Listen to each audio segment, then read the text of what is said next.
Psychology എക്സാമിൽ പ്രധാനമായി വരുന്ന ഒരു ഭാഗമാണ് പ്രശ്ന നിർദ്ധാരണം, പ്രോബ്ലം സോൾവിങ്.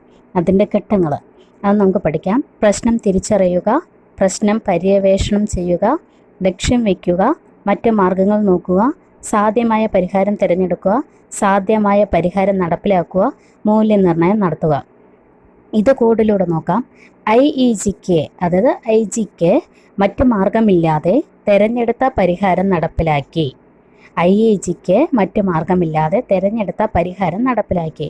I എന്ന് പറയുന്നത് ഐഡൻറ്റിഫൈ ദ പ്രോബ്ലം, E എന്ന് പറയുന്നത് എക്സ്പ്ലോർ ദ പ്രോബ്ലം, G എന്ന് പറയുന്നത് സെറ്റ് എ ഗോള്. മറ്റ് മാർഗമില്ലാതെ അപ്പം മറ്റ് മാർഗം കണ്ടെത്തുക, തിരഞ്ഞെടുത്ത പരിഹാരം അപ്പോൾ ബാക്കിൽ തന്നെ കൊടുത്തിട്ടുണ്ട്. അപ്പോൾ പരിഹാരം തിരഞ്ഞെടുക്കലും, നെക്സ്റ്റ് പരിഹാരം നടപ്പിലാക്കലും, അവസാന ഘട്ടം മൂല്യനിർണ്ണയം. ഈ 7 സ്റ്റേജ് നമ്മുടെ എക്സാമിന് ചോദിക്കുന്നതാണ്.